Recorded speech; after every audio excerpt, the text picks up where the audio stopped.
आदरणीय और आदरणीय प्रोफेसर नित्यानंद तिवारी जी, जो न सिर्फ बहुत ही महत्वपूर्ण और सुप्रसिद्ध आलोचक है, बल्कि मेरे लिए वो गुरु हुए। तो उनके साथ ये कार्यक्रम आप लोगों ने रखा था, मेरे आने का एक विशेष आकर्षण ये था।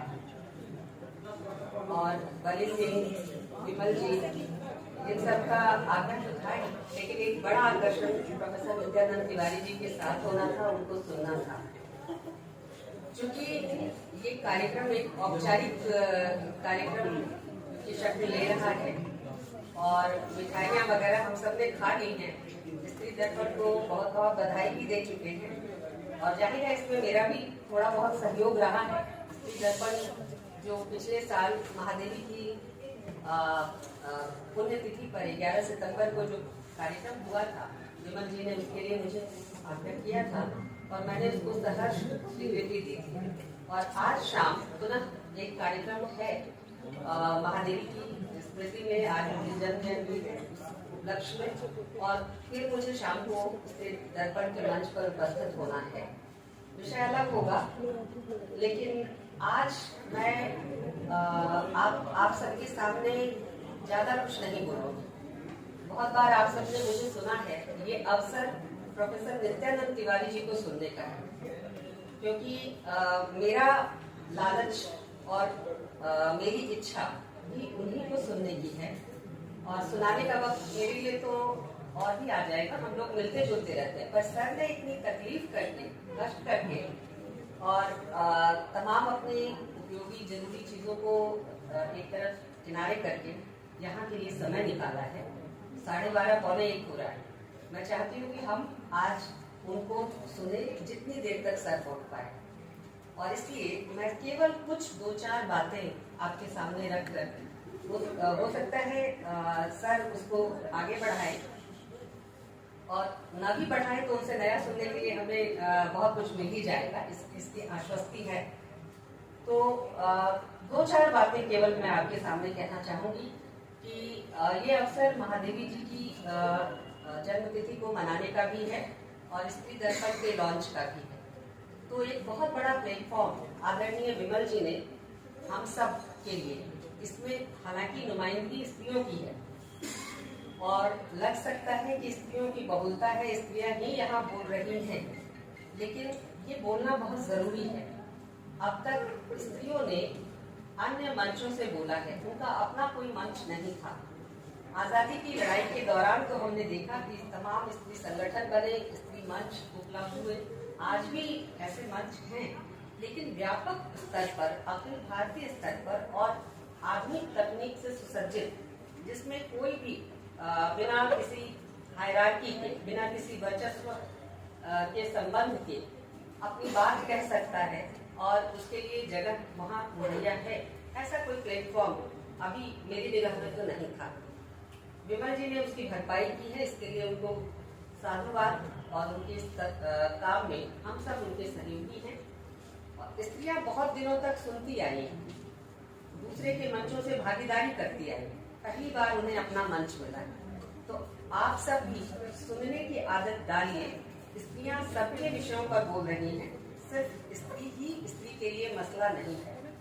ये दिमाग से निकाल दें हम इस जकड़बंदी को कि स्त्री अगर बोलती है तो स्त्रियों के मसले पर ही बोलती है। स्त्री ही स्त्री के लिए मसला नहीं है, बल्कि दुनिया में, देश में, राजनीति में, संस्कृति और समाज में जो कुछ घट रहा है वो सब कुछ स्त्री का मसला है।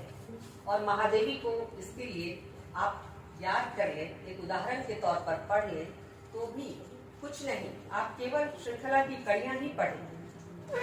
उनकी कविताओं से अभी 2 कविताएं आपके सामने प्रस्तुत की गई और संयोग देखिए कि इन दोनों ही कविताओं में महादेवी की जो छवि बंधी बंधाई आलोचना में हमें मिलती है, रहस्यवाद और प्रिय के करुण पुकार वाली, उसी की ध्वनि सुनाई।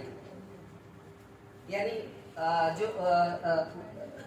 जो तुम आ जाते एक बार और एक और कविता जो गाई गई यहाँ पर, वो दोनों उसी रूढ़ आलोचना का अहम हिस्सा है। महादेवी ने बहुत कुछ ऐसा लिखा है जिस पर बात ही नहीं हुई है और बात करने की, बार बार बात करने की जरूरत है। महादेवी का पाठ बहुस्तरीय पाठ है, अकेला पाठ नहीं है कि आप एक सिंगल रीडिंग में या एक सामान्य बैठक में उन पर बातचीत करके काम खत्म समझो। महादेवी का पाठ आपको बार बार चुनौती देता है।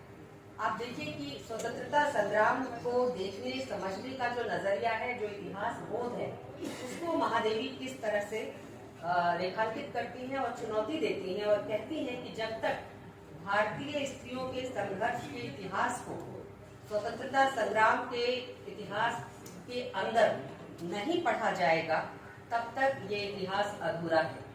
क्या ऐसा हुआ है? हमारे इतिहासकारों ने ऐसा किया है, हमारे साहित्यकारों ने ऐसा किया है, या हमारे संस्कृति कर्मियों ने ऐसा किया है? ऐसा अभी तक होना बाकी है।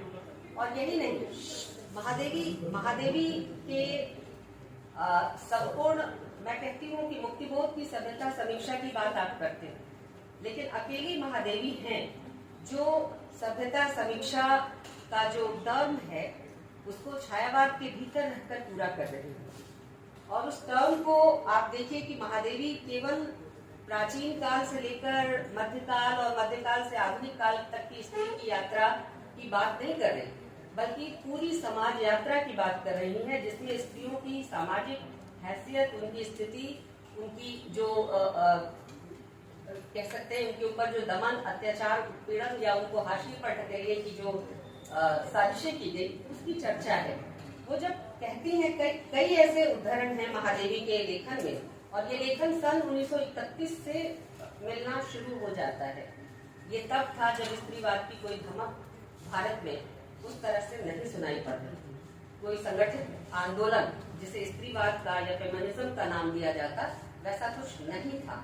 लेकिन ये भारतीय स्त्रीवाद पश्चिम के स्त्रीवाद से कई मायनों में भिन्न है, और ये सारा आंदोलन जो लेखन के जरिए, सक्रिय राजनीति के जरिए और गांधी जी के आह्वान पर जो घरेलू महिलाएं थी उनके बाहर निकलने और तमाम तरह के स्त्री मुद्दों के अलावा राजनीतिक मुद्दों में भागीदारी के जरिए संभव हो रहा था।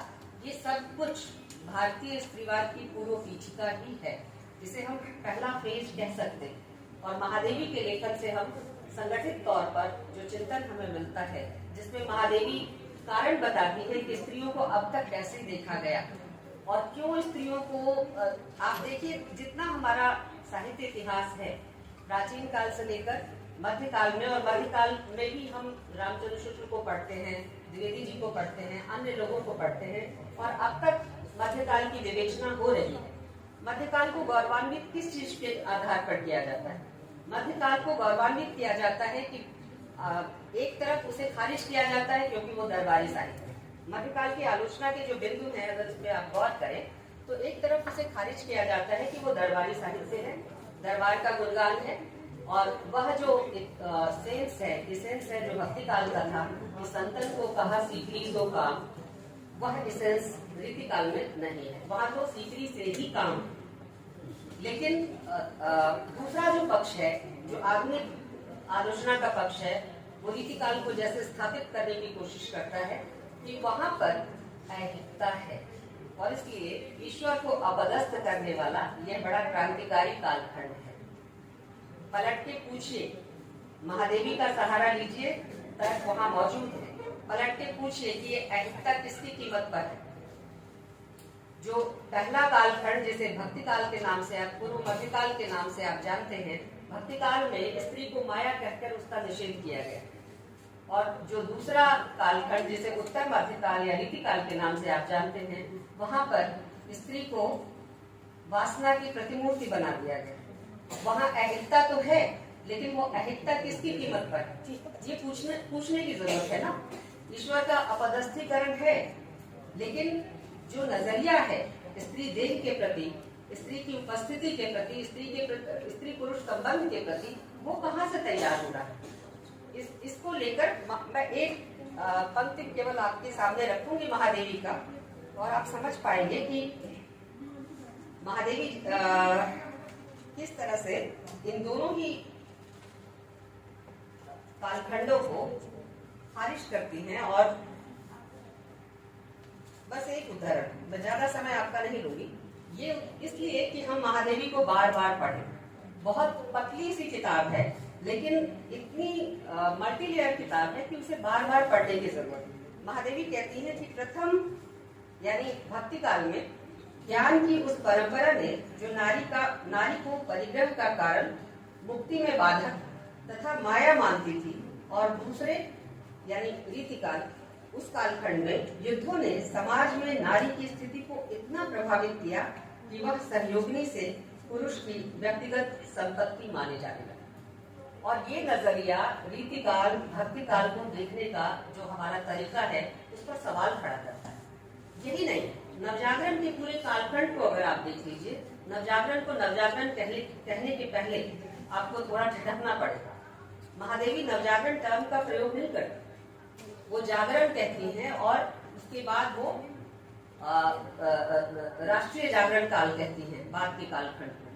तो ये जो नवजागरण का टर्म है, जिसको हमारे हिंदी आलोचकों ने बहुत जोश के साथ प्रतिष्ठित किया है, जिसमें मुख्य मुद्दा स्त्री को बताया है, लेकिन इसके पीछे जो दृष्टिकोण है महादेवी उसको चैलेंज करती है और बहुत शालीन तरीके से चैलेंज करती है। तो महादेवी को इसलिए भी बार बार पढ़ने की और गुनने की जरूरत है। नवजागरण में अक्सर आपके पास अपने समकालीनों में देख लीजिए, महादेवी जब बात करती हैं तो उनके समकाल को नहीं भूलना चाहिए। जब भी हम महादेवी की बात करें या महादेवी को पढ़ें तो उनके समकाल को भी याद रखें, उनके साथ के लेखकों को भी याद रखें। महादेवी के साथ के लेखक कौन है? उसमें एक बड़ा नाम है प्रसाद जी का। प्रसाद जी जब स्त्री की बात करते हैं, ऐसा नहीं है कि जयशंकर प्रसाद ने स्त्री के मुद्दे को नहीं उठाया। बहुत ही रिबेल किस्म की स्त्री है उनकी ध्रुव स्वामी, और वो जो मुद्दा उन्होंने उठाया वो बड़ा ज्वलंत मुद्दा है, विवाह के विच्छेद के अधिकार का और प्रेम के सम्मान का। लेकिन आप देखें कि जयशंकर प्रसाद के मुद्दे नजरिए का प्रश्न नहीं है, वो आधुनिक है, स्त्री को बदलना चाहता है, लेकिन उसके लिए जो रिसोर्सेज इकट्ठा कर रहे हैं, जहाँ से वो सहारा पाना चाहते हैं, वो सहारा कहाँ से ले रहे हैं? वो मिथक और पुराणों से सहारा ले रहे हैं, उपनिषदों का उदाहरण दे रहे हैं। और इस तरह से जो नवजागरण की मूल चेतना थी कि हमें विधवा विवाह का समर्थन करना है, उसके समर्थन में तथ्य जुटाने हैं, जो ईश्वर चंद्र विद्यासागर ने किया। तो तथ्य कहाँ से जुटाने हैं? उन्हीं वेदों से, उन्हीं उपनिषदों से, उन्हीं ब्राह्मण ग्रंथों से, जिसके आधार पर शास्त्र उसको खारिज करता है। तो जयशंकर प्रसाद भी नवजागरण की उस मूल चेतना से ही बंधे दिखाई देते। महादेवी के साथ प्लस पॉइंट है, आप गौर कीजिएगा, पढ़िए दोबारा तिबारा। महादेवी ऐसा नहीं है कि संस्कृत साहित्य से अपरिचित थी, खूब पढ़ा था उन्होंने, वेदों की ऋचाओं का अनुवाद तक किया है, थेरी गाथाओं पर लिखा है, खूब अच्छा संस्कृत जानती थी। लेकिन जी बिल्कुल बिल्कुल बिल्कुल बिल्कुल वही कह रही हूँ कि उसके बावजूद, एमए होने के बावजूद, उस साहित्य का 16 साल अध्ययन करने के बावजूद, जब वो स्त्री पर लिखती हैं तो पुरा कथाओं का सहारा नहीं है, मिथकीय चरित्रों का सहारा नहीं है। वो सीता द्रौपदी को याद नहीं करती। वो कहती हैं कि स्त्रियों को दोनों ही स्थितियों में लांछित किया गया। मीरा को इसलिए कि उसने घर का त्याग किया, और सीता को अग्नि परीक्षा देनी पड़ी, और राधा को समाज की लांछना सहनी। विवाहित होकर सीता को अग्नि परीक्षा देनी पड़ी और राधा को अविवाहित होने के कारण समाज की लांछना सहनी पड़ी। ये दो स्त्रियां हैं, और महादेवी इसलिए पुरा कथाओं और मिथकीय चरित्रों को स्त्री की समस्याओं पर बात करते हुए बिल्कुल स्पर्श नहीं करती। नवजागरण के पुरोधाओं का वो स्मरण तो कर लेती है, लेकिन बहुत दूर तक उनके एजेंडे के साथ नहीं चलती। तो ये कुछ चीजें हैं जिसकी वजह से जितने हमारे पास नए सवाल हैं, उनको देखने का एक नजरिया, वैकल्पिक नजरिया हो सकता है, वो महादेवी के यहाँ मौजूद है। और मैं आज ज्यादा नहीं बोलूंगी, और हम रात को भी मिलेंगे और बहुत सारी बातें हम वहाँ करेंगे।